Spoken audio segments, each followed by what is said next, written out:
that doesn't tell us why we ought to value humans. Yeah. That's an is-ought fallacy, right? You got to read up on Hume. There's no way to hold an objectivist view, make a moral claim or an ethical claim about the world without completely violating everything Hume established.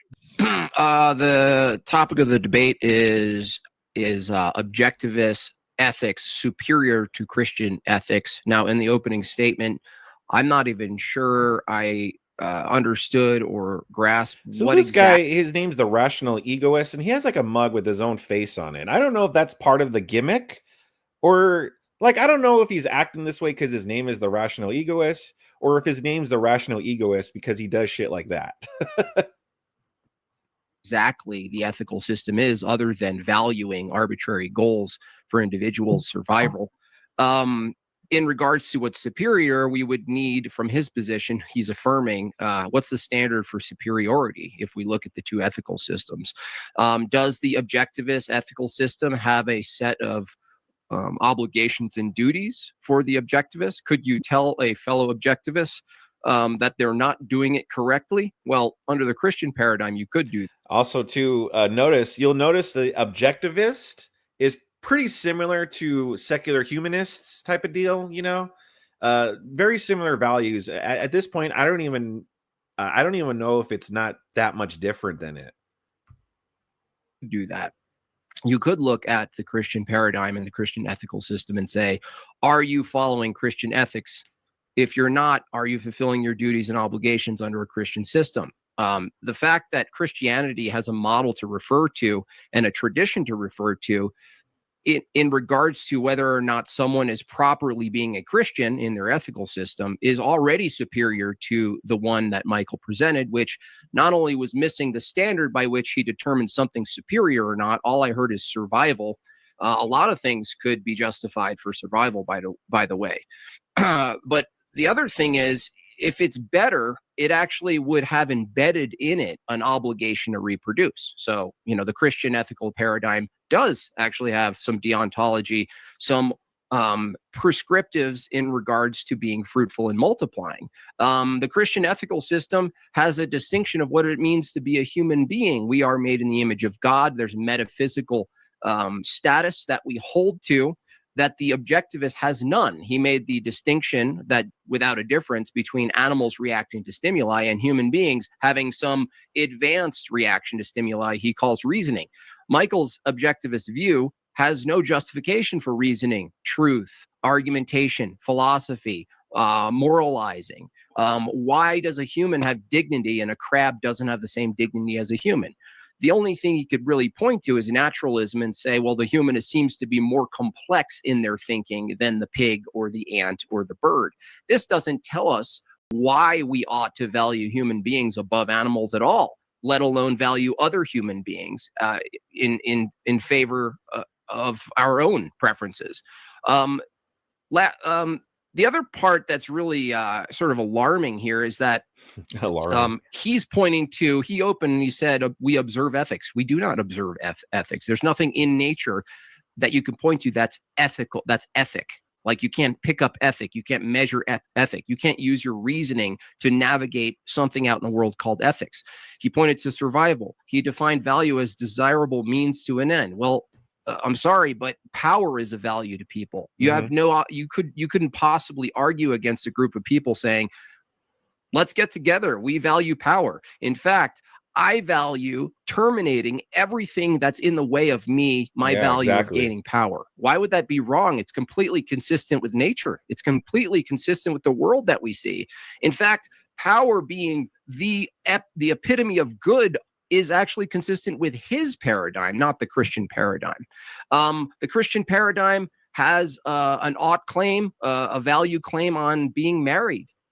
Why should we stay married from an objectivist position?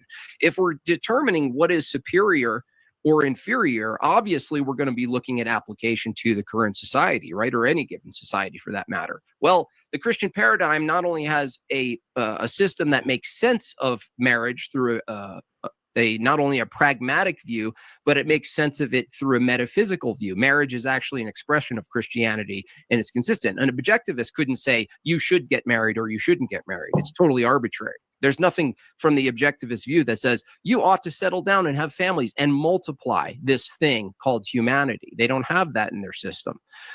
He also said something completely erroneous here. He said, in order to prove Christian ethics is superior to objectivist ethics, you need to prove God exists. That's actually absolutely false. In fact, you could very well abide by a Christian ethical system and not believe any of the claims of Christianity insofar as God existing, miracles, revelation, and so forth. You could adopt, case in point, Jordan Peterson, case in point, Richard Dawkins, and many more, look at the Christian ethical system and they say, I don't believe any of it. However, it seems to be a superior model in its application. That is to take a pragmatic view, which ironically is my opponent's entire view, is pragmatism.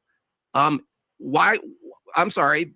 My opponent believes in human rights. I'm sorry. Can you produce and demonstrate a human right exists? It might actually be the case, Michael, that believing in the human right might be better for people. You might even take that approach, but you would never say, well, in order for you to adopt a view that might actually be a fantasy, human rights existing, total fiction, maybe the fiction's useful. Maybe believing in the fiction, maybe it's the fact that humans don't have any dignity or value. Maybe that's the fact. Well, is it better to believe that we do have value? Well, if that was a lie, would it be less true that it was adoptable as a superior? The reason Jim Bob was bringing that up is because Michael, he said in order for you have to, like, he added this thing where it's like you have to also prove that God is real in order to justify all of Christian ethics. And it's like, so Jim Bob's making the point, like, no, you could still believe Christian ethics are superior, even if you don't believe in God. And he even pointed out Jordan Peterson, Richard Dawkins, and which, is absolutely true. Like, you don't have to actually believe God is real in order to prove that Christian ethics is real. I mean, there are people that, like some of our laws, like, like don't kill and stuff, like don't murder and stuff. That's like from Christian ethics, and people believe in that without believing in God. Superior model than looking at the world through a naturalistic lens and saying there's no real value, there's no real truth, there's no real meaning, there's no real teleology, there's no real higher purpose of anything here. We're just fixed in a fixed state of flux and change and scarcity, and we're trying to survive. I would say even if the Christian view was entirely false and made up and completely contrived, you could still make a well-crafted argument and position that Christian ethics is still better than a secular model or an objectivist model.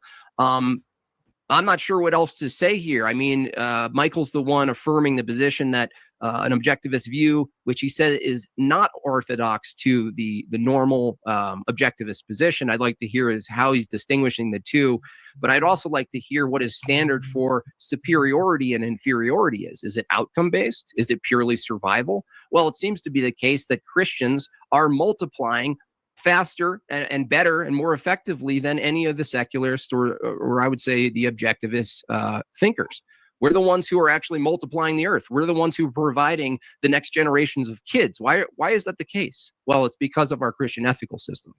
Other than that, we have a hierarchical structure that reflects reality more accurately than the objectivist view. The objectivist view has no argument why power shouldn't exist or should be limited or what's going to inform those limitations, where a Christian ethical system sees the world through a hierarchical standard, through the Christian paradigm, which is patriarchal, which is accurately descriptive of reality, and hierarchical. That is to say, we all have duties in the world. Our view makes better sense of the duties of men and women in the world. The objectivist view has none of that. So I don't know. I'm not even sure how the objectivist view has survived. I consider it one of Ayn Rand's worst silent but deadly farce she's ever done in her lonely little apartment. With that said, I'm interested in going back and forth with Michael tonight. Okay. Thank you, Jim Bob. Michael, let me reset the timer and then Michael made these rules because this is on Michael's like channel or whatever.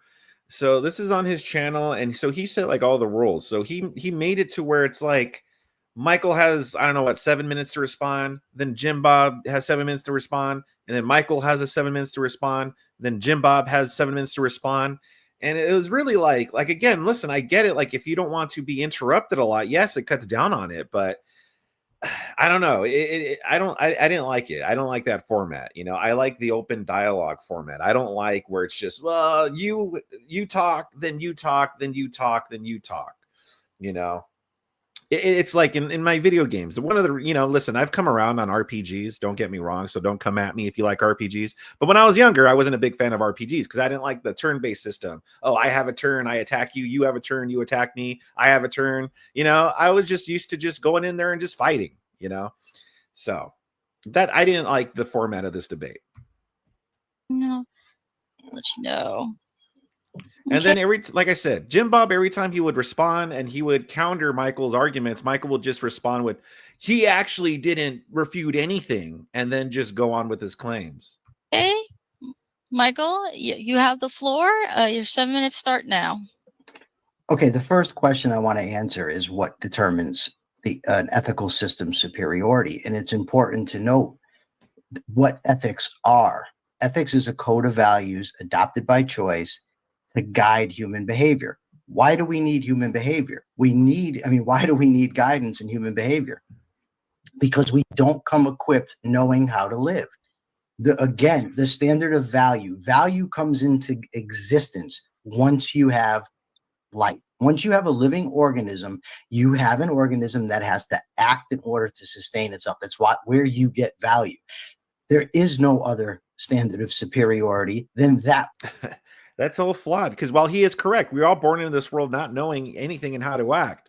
But again, it's like he kind of implies that like we just figure it out automatically, like it just comes to us.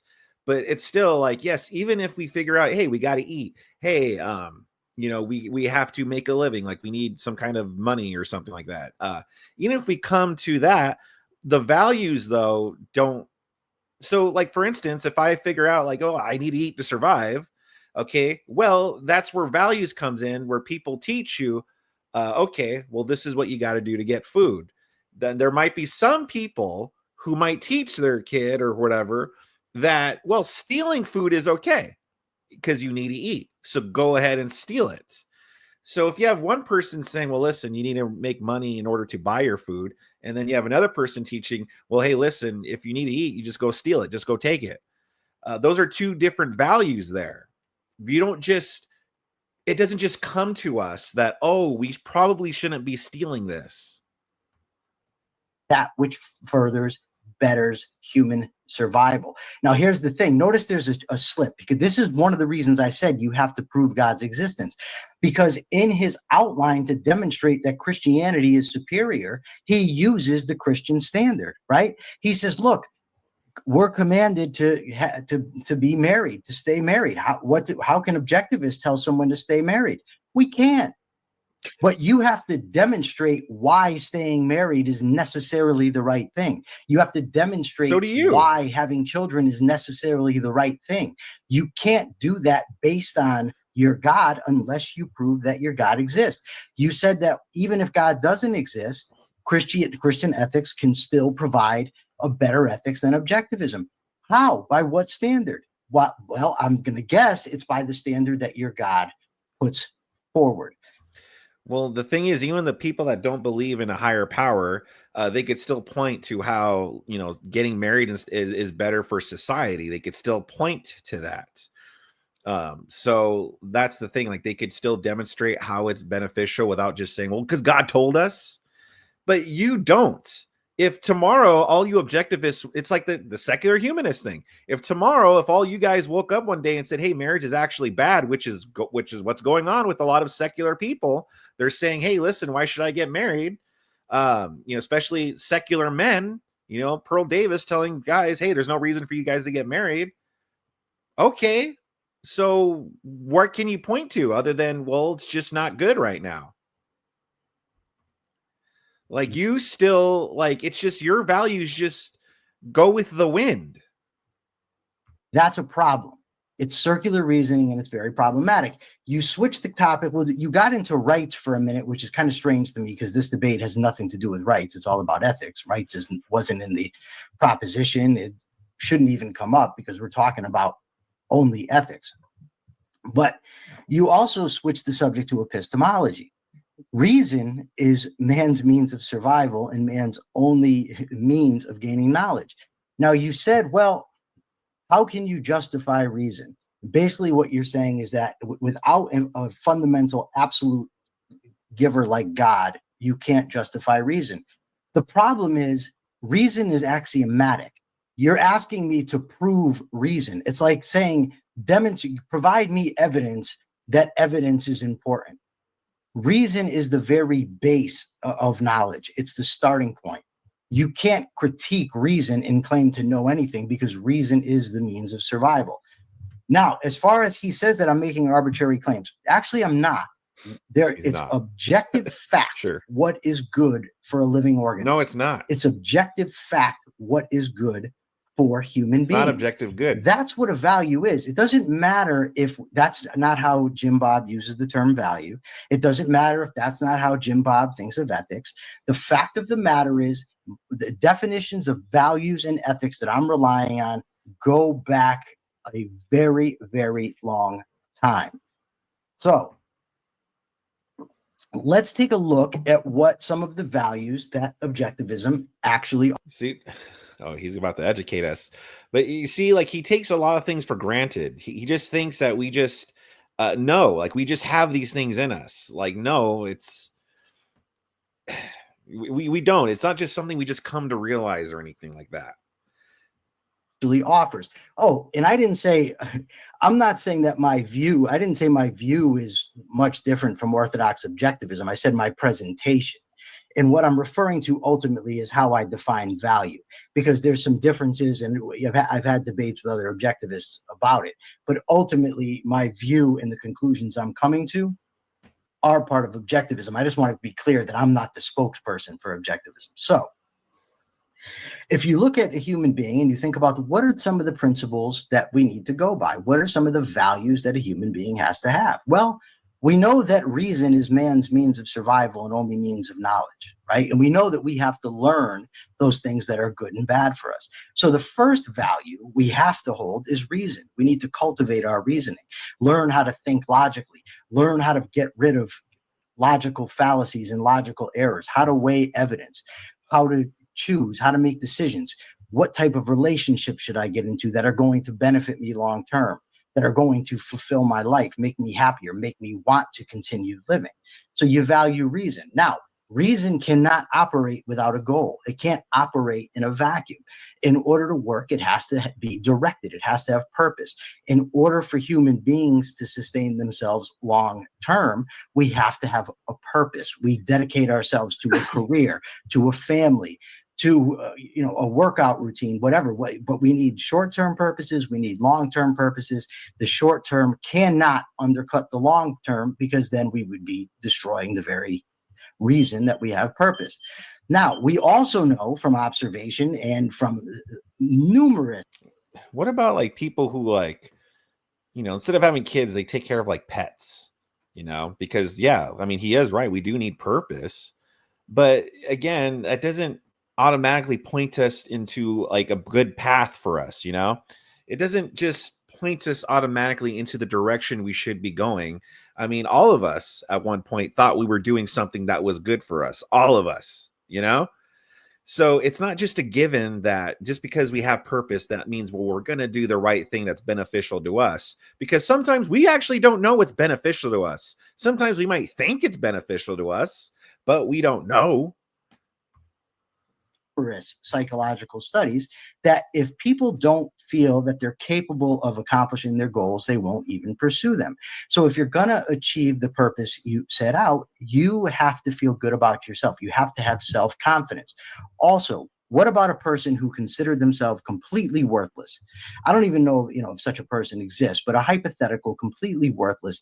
If somebody doesn't feel themselves worthy, they're not going to take the steps necessary to keep going, to survive, to flourish. So the person has to have a feeling of self-worth or self-respect. That's what we call self-esteem. So the three fundamental values in objectivism are reason, purpose, and self-esteem. These are the things that help a human being to flourish across a lifespan. Importantly, when we're talking about human life, Michael, you have under a minute. Okay, we're not talking about survival as a brute or a vegetable. We're talking about survival as a person. If it's me, it's as Michael Leibowitz. Objectivism does this. It offers us guidance for our everyday living. Christianity simply does not, because it's anti-world and it's full of contradictions.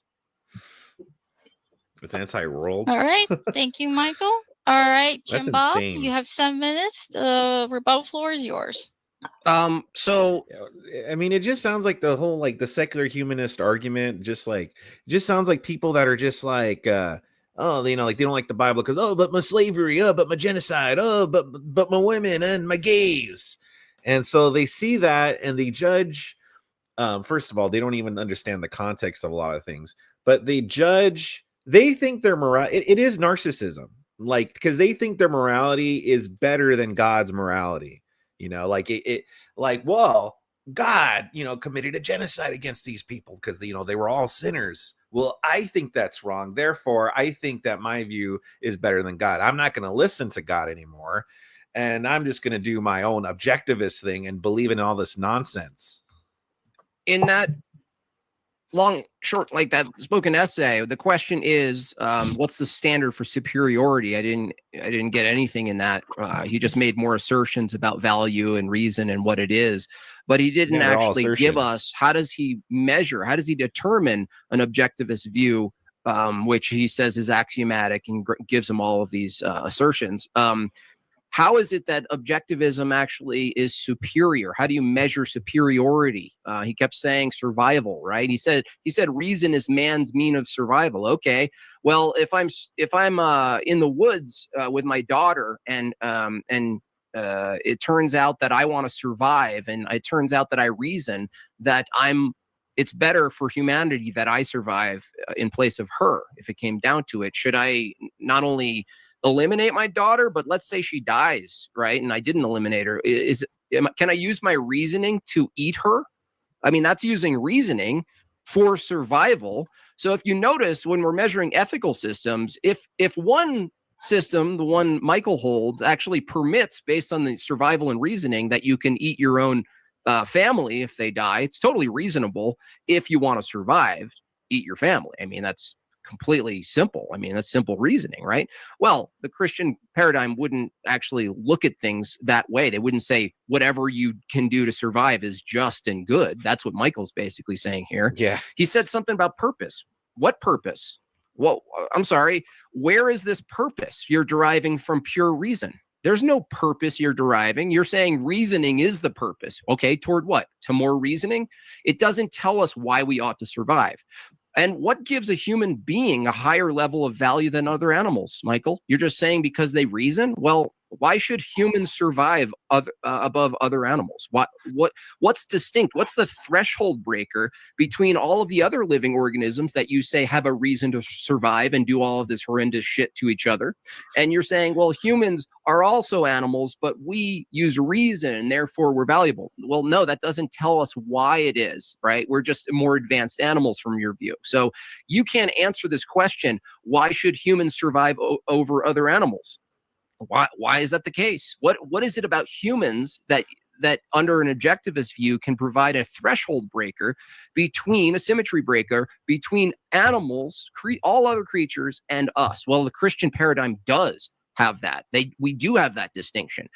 You also mentioned person. You said, Michael, I'm a person. Well, I don't even grant you person under objectivist view. Your metaphysics can't even tell me what personhood is. You're actually borrowing from the Christian paradigm. Personhood. That is a metaphysical statement. That's not found in reality. There's no personhood found under a tree or inside a body. You can't extract personhood. From your view, you're basically going to reduce to naturalism, physicalism. You're just an organism in a meat sack reacting to stimuli for means of survival. Well, I'm sorry to say, but there are a lot of things you can do, Michael, for survival, and under your view that have to be justified, and under my view, they're not justified. So I'm not even sure what you're arguing tonight. I still haven't heard what the standard is. If you take one ethical system and another, in this case, Christian ethics and objectivist ethics, what is the measuring tape? What is the ruler you're using? I still didn't hear the ruler you're using to determine one is superior to the other. What is it? How much time do I have? You have 3 minutes and 12 seconds. 3 minutes. Okay.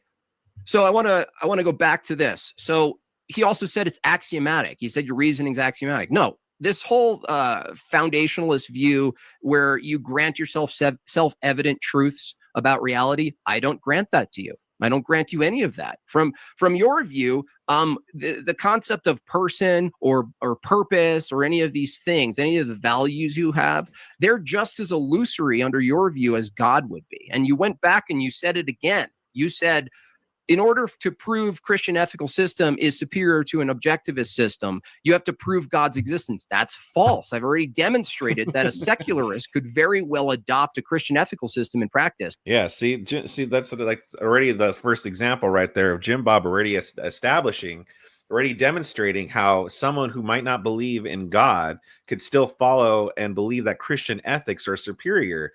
And yeah, Michael just kind of no.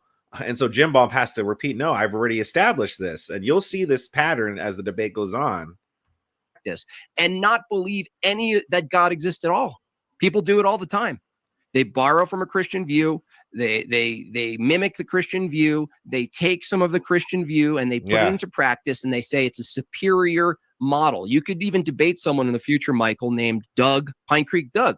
He can argue pretty well to adopt a Christian ethical system. He'd rather live in a Christian society than a secularist society for certain reasons. It doesn't mean he has to prove. There's nowhere Pine Creek Doug has to prove that God exists for him to say, well, according to my values, the Christian ethical system, if I were to buy it and pick it up on the shelf of ethical paradigms and put it in the basket, I think it's superior to this other thing. There's no contradiction in someone holding a Christian ethical system without sufficiently proving God's existence. Now, you're trying to sort of like smuggle that in, but it's actually not the case. Yeah. The reason I brought up rights isn't because you're defending rights. I brought up rights because it's an example of something that could very well be a false belief. And someone could argue that believing in rights and practicing in a society as if they exist might be superior to another ethical system that denies them. I'm not sure how you're going to get out of that. Isn't it better if there were two societies from your view that one adopts ultimately a fiction that rights exist, but it's superior? Yeah, 1 minute, Jim Bob. Can it be superior to denying that even if it's fictional? The answer is yes. I'll concede the rest of my time. Awesome. Okay, I want to make a clarification because I do have the StreamYard pulled up. Yes, these are timed rounds. Each round is 7 minutes. Michael and Jim Bob both have 2 rounds left, and then there will be a 5-minute ending closing statement from each. All right, let me reset the timer. All right, Michael, your time starts now. Jim Bob says that I did not give the standard for superiority, but actually I did, because value, and when you're measuring if something is better than something else, you are measuring its value. Human life is the standard of ethical value. An ethical system is a system that guides human behavior. So the human life, which ethical system does better for human life, is superior. Now, Jim Bob continues to say that you don't need to prove God to prove Christianity is superior. But if you have no God, Jim Bob, then what is your standard to make that claim? You've said, well, people can argue. Okay, but the thing is, then we could just flip that around back at you. Like, what standard do you have to make the claims that you're making? You don't have any. Like, you can't do this whole thing like, well, you have to prove God exists in order to justify everything. Well, then in that case, like, what do you have to stand on exactly then? You just grant yourself these things and you assume all these things to be true, but you have nothing to demonstrate it really. People can argue a lot of things, doesn't make it true. You said people can say, like you, that also doesn't make it true. You said somebody can say according to their values, Christian ethics are good. Again, you're not providing any standard. If you can't prove God exists, you have no standard. So what he's trying to do here is trying to move the, like, well, I wouldn't say he's trying to move the goalpost, but he's trying to, what I should say is he's trying to set like a high standard, you know, like in order, he's pretty much saying like, you can't win this debate unless you have God come in right now and be like, yes, I'm real, guys. So Michael's trying to set up a situation here with this debate where he pretty much can't lose. So that's why he's forcing this whole, you have to prove God exists as well. You have to demonstrate why Christian ethics is better. And in order to prove Christian ethics is better, you have to also prove God exists. You know, it's like, okay. And again, like, I mean, while Jim Bob can, he could demonstrate things like how he can make arguments like, well, how does something come from nothing? You know, he could go into all that stuff. But it's not really needed in order to prove why Christian ethics are better than objectivism. To measure any of the claims that you're making. If you do, then tell me what it is. Tell me what standard, independent of what your God claims or you claim to have said, tell me what standard you're going by that you could judge Christian ethics to be superior without God. Now, you made this claim about animals.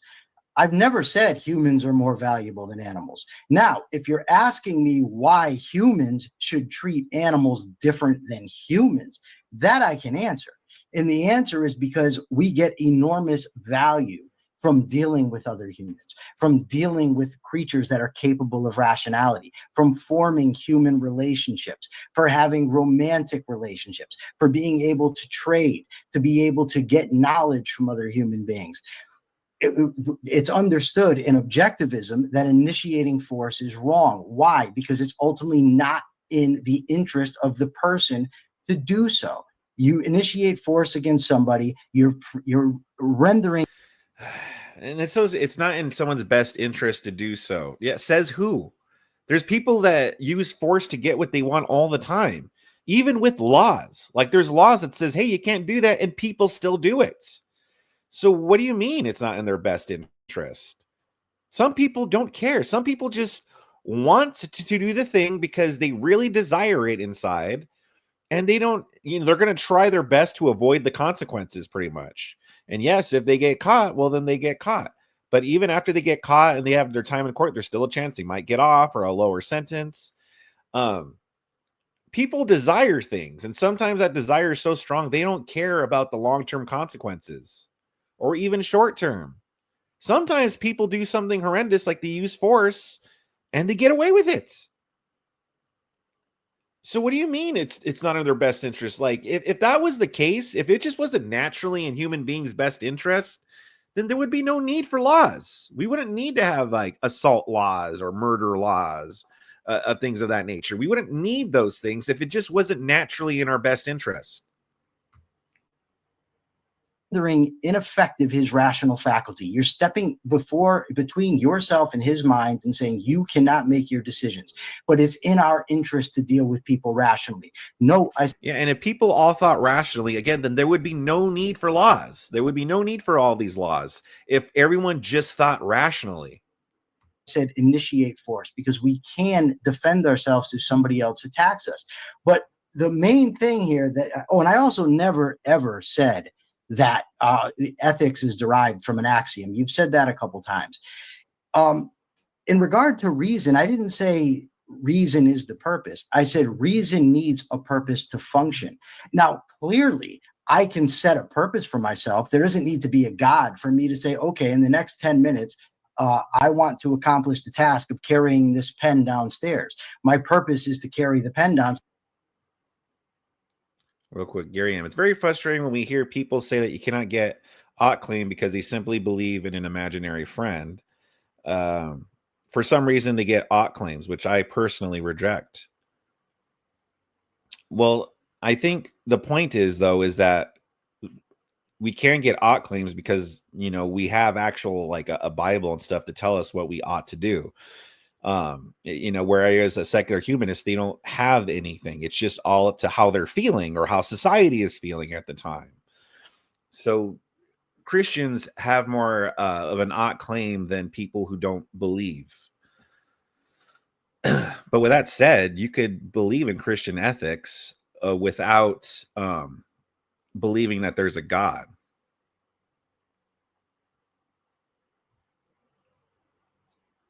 Downstairs, I take the pen, I carry It's it. like, you know, like, let's just look at our regular laws, you know, like our regular laws, like if you don't believe in a God or whatever, well, we have the government man-made laws to dictate us, to like tell us what to do, and then we get our ought claims from that. Downstairs, there doesn't need to be a God. I can choose my career. I can say that my long-term purpose is to cure cancer, to solve the mystery of quantum mechanics, or I can say I just want to be an entrepreneur and make a lot of money. Let me see. But if your Bible is completely rejected by the person that you're talking to, then why you say that you have an ought claim? But the thing is then I'm going to ask you the next question. Does your God exist, which gives you the ability to have ought claims? Well, again, there are people who believe in Christian ethics that don't believe in God. So it's really just up to you, man. Like, I could tell you, like, hey, man, I could tell you, hey, dude, don't rob the bank. You know, you ought to not rob banks because you could get arrested. And you could be like, yeah, but I probably won't get caught or something, or they're going to have to prove I did it and all these things. I don't really, or you know what, you could even be like, you know, I really don't care. I don't care for authority. You know, if they want to arrest me, then let them. I just want to get mine. You know, good luck to them to catch me. And so I'm just like, okay, well, you do you, man. I'm just telling you, like, it's probably not a good thing for you to do. You could believe it or you could not. You could sit here and be like, yeah, but is God real? Is God not? And it's just like, listen, man, listen, just, we just, like, me as a Christian, I do believe in God, and I just do believe that the Christian ethics way is just the best way. If you don't, like, I don't think I'm in a position right now to convince you. You know, I'm not in a good enough position right now to convince you, yep, it's real, and yep, you should follow it. I mean, obviously, I'm going to say, well, you should probably do it, because even, let's say, like, listen, I'd rather believe in God and live my life this way, and then be wrong. Because if I'm wrong, okay, then nothing happens. I just die, and then that's it, right? And then nothing happens. Whereas I'd rather have that than not be a believer. It turns out God is real, and I'm living in hell for the rest of eternity. You know what I mean? So I don't know, man.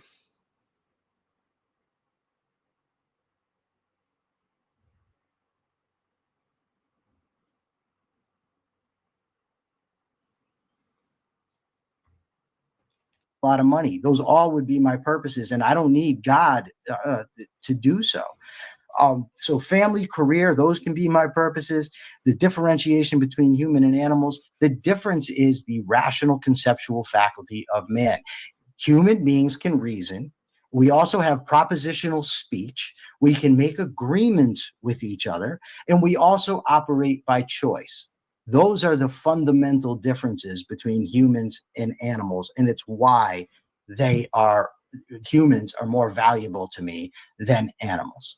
To me, I don't see anything else that that's why to me it's more cover. valuable. So notice he said to me they're more valuable, where Jim Bob could actually point, well, no, the Bible says this, you know, God says this. You know what I mean? It's like, it's not just Jim Bob's preferences. The difference is that you could get two Christians here, and they're probably going to agree about why humans are better than animals. Like, we should value humans more than animals. Where Michael here, he could get another objectivist, and maybe the objectivist doesn't think we should value humans more than animals. Maybe they're part of PETA. Maybe they think, no, we need to value animals more than humans. Well, who can they point to and be like, well, no, like, they don't have anything. He's saying that I tried to smuggle in the idea of that he has to prove the existence of God. I say he has to prove it again, because without God, he has no standard. So I will ask him, if there's no God, then what is your standard to judge the superiority of something? I've said the superiority of an ethical system should be judged by the benefits it gives to human life, because human life is the standard of value. So unless you're going to accept the standard of value that is human life, in which case I win, you're going to have to provide your own. And it has to be discoverable independent of your God, or else you have to prove him. That's all I have to say. Okay. Do you need to say something, Allie, or? Yes. Thank you, Michael. All right. Okay, Jim Bob, your time starts now. No, it's still completely incorrect. I've already demonstrated. All I need is a counterexample. He's saying if you can't prove God is existing, how can you argue that a Christian ethical system is superior? You could look at the outcomes that are preferred by people who are alive. You say, I want an all-in-group society, like a covenant community that shares the view of a world, even if it's not true. I like that we all have a view on stealing. We have a view on abortion. We have a view on these things. You have a shared in-group preference. A shared in-group preference for Christianity already debunks your claim that a Christian ethical system can't be superior to another one that doesn't have an in-group shared cohesive ethical framework. It's already practically. So if you're going to look for another way to judge, which still you haven't given a standard for how you're going to judge one is superior to the other, I can tell you right now, holding a Christian ethical paradigm to your objectivist view, I already hold a view. Even if God wasn't real, I hold a view with other people that believe that it's our duty to multiply. We have procreation. You don't have an obligation to procreation. We have a duty to merge ourselves to another, marry ourselves, become one flesh. Even if God isn't real, that's an obligation and duty that people can share that is valuable in society. Families are valuable for societies, right? They're bonding structures. They're small governments, if you will. A large shared community that believes the same thing. Ultimately, even if they are wrong that there's an afterlife and a God, you're arguing right now that there isn't an in real world application of value of a shared in-group preference of a worldview and an ethical framework. Of course there is. Of course there's a value. It doesn't. If you were to take your own argument on yourself, you couldn't prove that personhood exists, Michael. You couldn't prove that values exist. Did you find a value under a rock, sir? Your God is values, right? Your God is these like notions where there's value and morality. There's no morality, dude, in reality. According to your own standard, you can't provide a superior standard because if you used your own model on yourself, your own argument on yourself, you'd say, if I can't prove morality exists out there in the world, if I can't prove that personhood exists in the world, then I can't provide a superior model. It's impossible. I've demonstrated that's actually wrong. We could look at just outcomes between Christian ethical systems and objectivist ethical systems. The deontology alone makes mine superior. Look, it's really simple. If an ethical view would be good for society, then the one that has a set of obligations and duties for society would already be a step ahead than the one that didn't. Well, what I've demonstrated tonight, without even a crosstalk section of this debate, is objectivism and Michael's form of it has zero obligations and duties to society. Zero. Absolutely none. He still can't make this jump, by the way, between a lion and a man. He said, well, the reasoning faculties. I'm sorry, Michael, but there are a lot of human beings who have no reasoning faculties.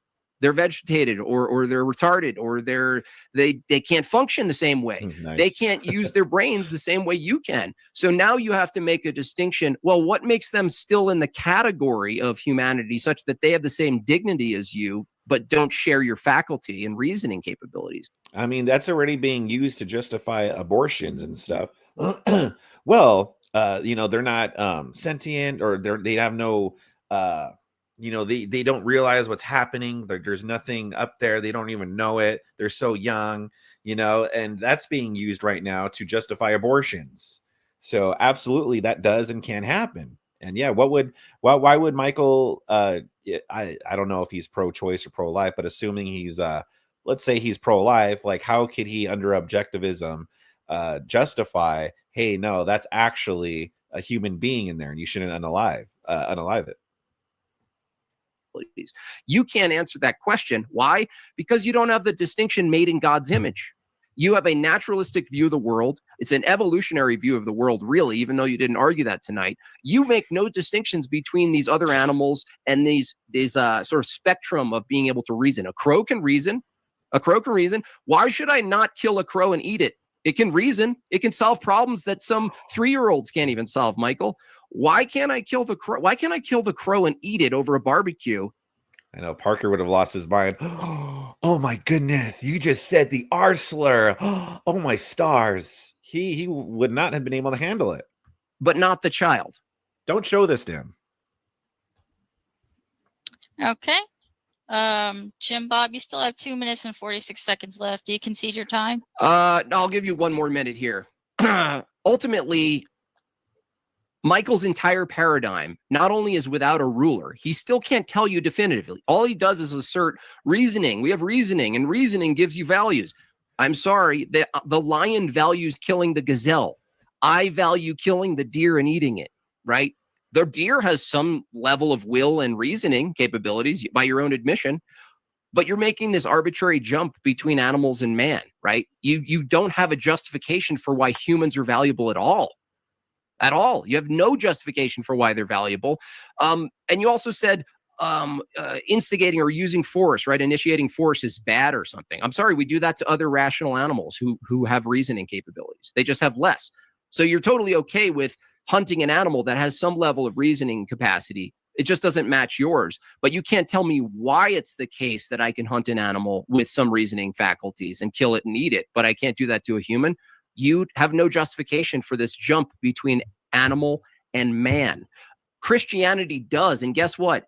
Even if God didn't exist, a group of people holding the view that humans are made in the image of God, right? Whose very being is the standard of good and truth and humility and grace and sacrifice, right? That's still better than any shit you can come up with from some Ayn Randian novel. Okay. Thank you, Jim Bob. All right. I'm resetting the timer. Michael, this is your final rebuttal. Your time starts now. Okay. Once again, Jim Bob said, I never provided a standard of superiority. I've said it, I think, 3 times now. The standard for superiority is human life, the ethical system that... See, Jim was shaking his head again. We're all waiting. Okay, what is the standard? Oh, it's human life is the standard. Doesn't explain to us why human life is more valuable than animal life, though, under objectivism. You're just saying human life is the standard, but why? That is better for human life is the one that is superior.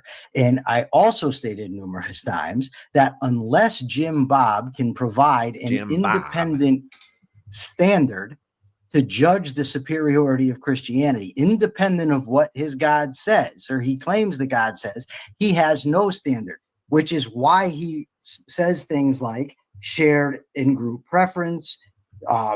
These people choose, they want to live that way. The Manson family wanted to live a certain way. Does that make that ethical?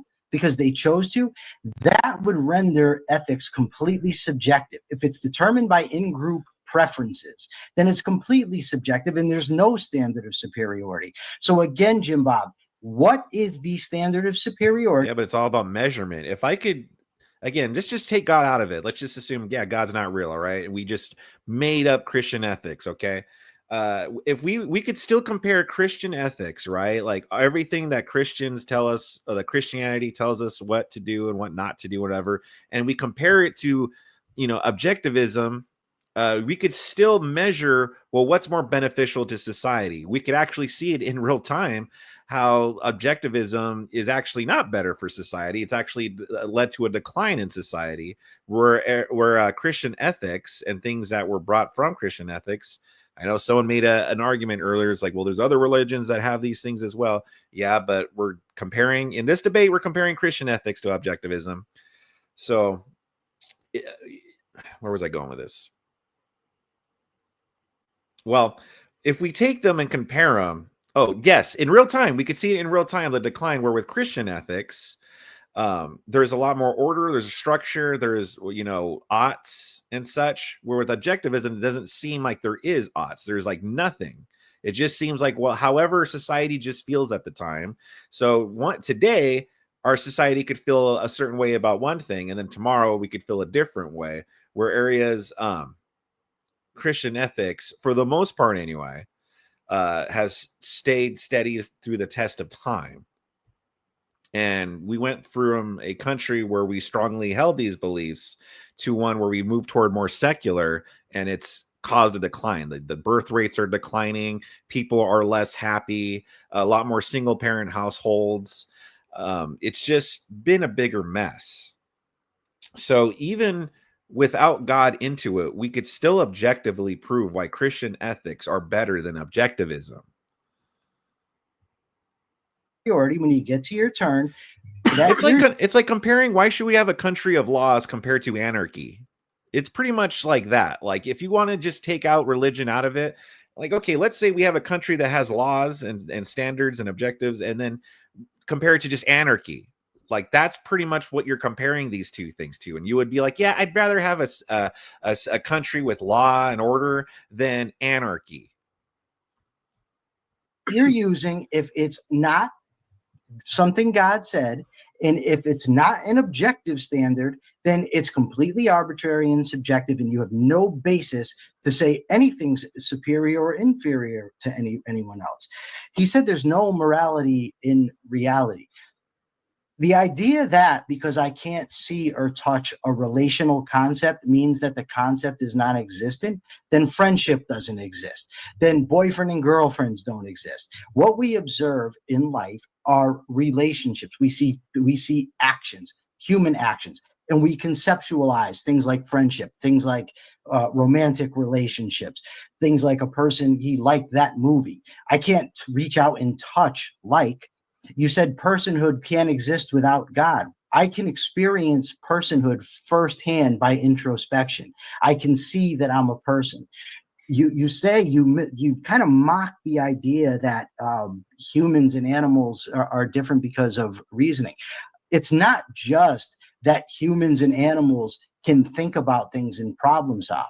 It's that human beings have a conceptual concept.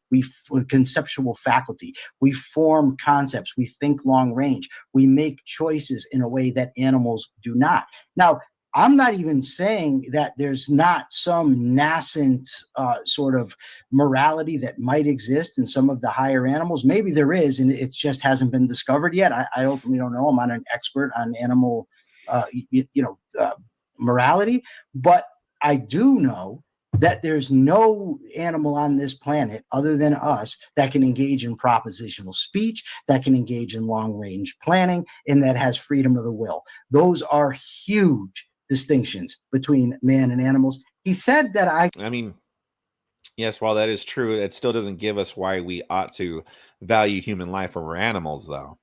I claim that reason gives you values. No, I never said that reasoning gives values. What I said is reason discovers values, that values are in the world. You can see that some things are good for living organisms and some things are bad.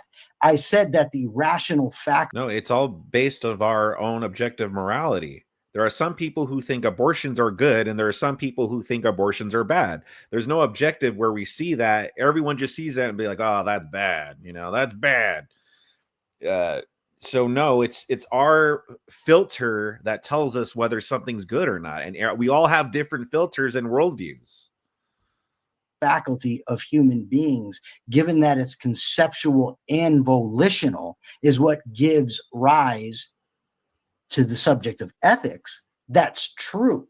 Because you have human beings that don't come into this world knowing what to do, knowing how to procure the things that are good for them, knowing how to avoid the things that are bad for them. And given that we have to plan long range, we need a code of values. We need to conceptualize and codify how we're going to live our lives long range.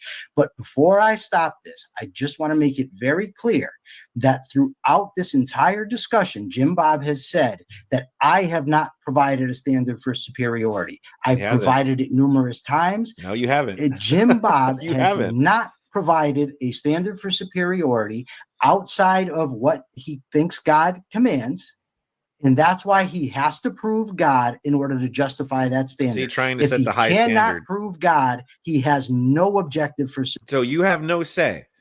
Unless you could prove God, you have no say. And again, Jim Bob can do it without even proving God. Like he could still establish why Christian ethics are better than objectivism without proving God. superiority.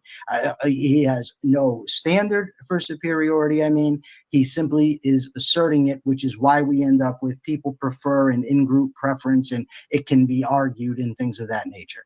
With that, I will concede the rest of my time and turn it over to Ali and Jim Bob for, I think this is his final 7 minutes, if I'm not mistaken. You would be correct. Thank you, Michael. All right, Jim Bob, your final rebuttal starts now. Okay, so when I ask him what's the standard, he says the standard is human value and determining what's better for humans. That doesn't tell me the standard for what determines what's better. It just shifts over the claim to the term better now, right? That's what's in question. It's better because it's better. How is it better? Why is it better? What's the ruler for better? All Michael did in this entire debate is when I ask, what's the standard such that you can look at objectivism and say, this is a better ethical standard than Christianity? He says, well, the standard is that reasons and human value are better for humans. That's all I heard. Gary M with the super chat. Thank you very much, Gary. Just wanted to make sure to pay for some of this gift. Thank you. Christians for fighting the good fight. Christian ethics is superior to many ethics. Thank you very much, Gary. Yes, very much appreciated for your super chat as always. Like I said, it all goes back to helping the channel.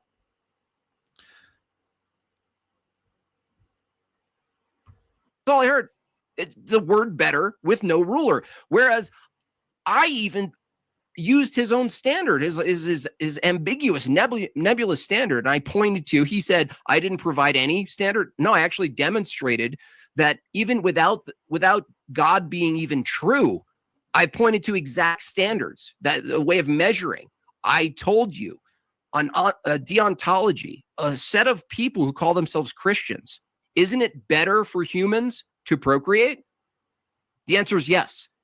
Does objectivism have a moral obligation to procreate? No. Do Christians have a moral obligation to procreate? Yes. Do Christians have a moral obligation to maintain families? Are families good or better for society, right, than a bunch of splintered individuals who don't work together? Yeah. Families demonstrate a practice in unity, in collaboration, in workability, in valuing other families, right? There's an in-group preference for that.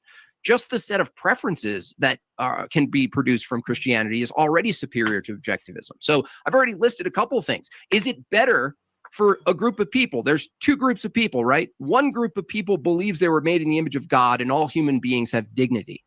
That's a view. Even if that wasn't true, isn't it still better if people believe that than a group of people who didn't? Well, I'm sorry to say, but Michael's view, even though he claims humans have value, he can't tell you why. How is it they have value? Were they created with value? Did he just discover I'm more valuable than the animals? Well, there's no justification for him claiming that, where the Christian view does have a justification. We actually have a category of what is a human and what a category of everything else that's living creatures. That is why the world actually makes sense through a Christian paradigm. So when he says, I've already given a standard, a ruler, he did not. He needs to now tell us all what better means, right? What does better mean? Well, I've just given one example that's superior.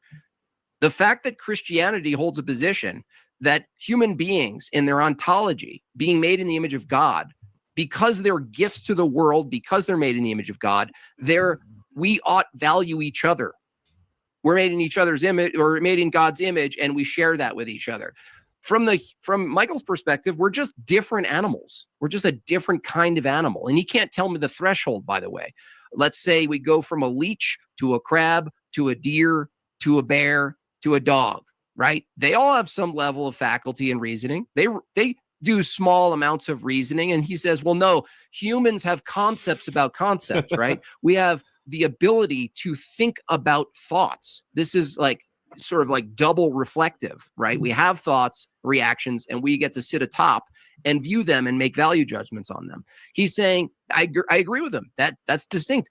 That doesn't tell us why we ought to value humans. Yeah. That's an is-ought fallacy, right? You got to read up on Hume. There's no way to hold an objectivist view, make a moral claim or an ethical claim about the world without completely violating everything Hume established. The more honest, rigorous empiricist. There's nothing in the world, by the way, out there called values, You'd have to prove by your own argumentation, Michael, that values exist. If you're going to say, well, you can't tell me Christian ethics is superior to another model if you can't prove God exists, cool. You can't tell me your objectivist view on anything is true or superior if you can't tell me prove purpose exists. Where is it?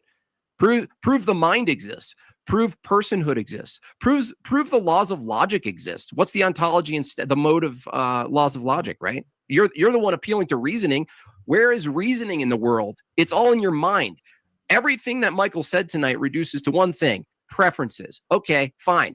Let's say God doesn't exist. Why ought a bunch of Christians find other Christians who share preferences and use whatever means possible for Christians to survive? Why not? You have no answer to this question. It's impossible to answer because you're stuck in an is-ought gap. You cannot bridge the gap.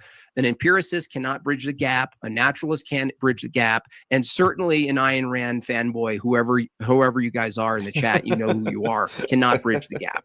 Objectivism is one of the most disgusting worldviews. Why? I'll finish with this. It permits all sorts of crazy shit in the name of, well, if it didn't violate anything, then fine, right? We could get into the social ramifications. You know, two brothers could actually get married and have a sexual romantic relationship under Michael's view. Is that good? Is that good? Is that a good ethical system? Someone could rent a cadaver under Michael's system. There would be no violation of personhood. That's just a sack of meat, right? They could just as well rent grandma's body out. Now, the reason I use these extreme examples is for a purpose. It's to draw out the logical consistency of his worldview. And his worldview and ethical paradigm, Bob, you got 1 minute, permits all sorts of things, both alive and posthumous things. He can't tell me why any of these taboos would be wrong. They don't pervert anything.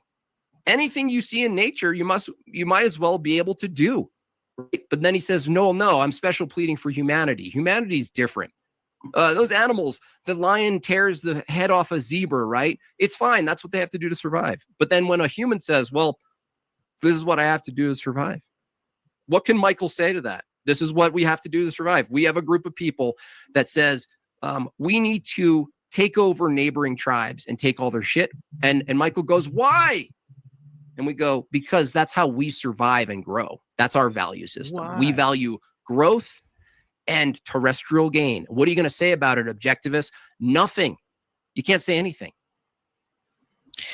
Yeah. So Jim Bob, like 100% correct there. 100% correct. What's funny is because, in a little bit, he brings up, like, I don't know why they bring up these extreme examples, like the brotherly love thing, the cadaver thing, it's the things that Andrew Wilson brings up, but like, they don't understand. Jim Bob says these things to test your logic. It's an internal critique. It would be like if I were to say, you know what? I believe killing people is wrong no matter what. No matter what, it's wrong. And then Jim Bob brings up an example, or someone brings up an example and goes, well, okay, if you think killing's wrong no matter what, well, let's say you were to walk in and see your wife being brutally beaten and almost murdered by an intruder or something like that. Well, would you use violence then? Would you kill then to protect your wife? And I go, why do you bring up these extreme examples? Well, it's to test your logic, because if you're willing to kill to protect your wife, well, then clearly you don't believe violence or killing is wrong in all examples. And it also, like, so that's all that's for, but they don't understand. They go, why do you bring that stuff up? Well, because if you're someone who's saying, well, yeah, as long as two people love each other, then it's fine. Okay, well, what about two brothers then? Well, why do you bring up that gross example? To internal critique you, because if you say, no, that's ick, that's gross, well, then you obviously don't believe as long as two people love each other, then it's fine. But anyway, they do the closing statements. It's pretty much the same thing. Michael just goes on to say, like, Jim Bob still never demonstrated this, or he said I didn't demonstrate it, but I absolutely did. And Michael here is just, I don't know what goes on up there, but it's like he doesn't get it. Like, in order to have his worldview, he has to grant all these things and grant himself all these things. And he wants Jim Bob to prove God exists in order to prove Christian ethics is better, when you could do that without proving God exists. But meanwhile, he doesn't have to prove any of his concepts exist. He doesn't have to prove rights exist. He doesn't have to prove values exist, ethics exist. He doesn't have to prove that there are these tangible things in order to believe them. But he wants Jim Bob to do all that stuff. It doesn't make any sense. And this guy right here thinks he won the debate. He actually asked Grok on X, who won this debate? And Grok said him. And he's running with it. So the cope is real. If you want to see the complete debate, I'll leave a link in the description down below. Leave a comment down in the comment section as well to give me your thoughts on this. If you'd like to see more debates on like this, I have a channel full of stuff like this that I think you'll like. Make sure you subscribe to my channel. I release new videos every day.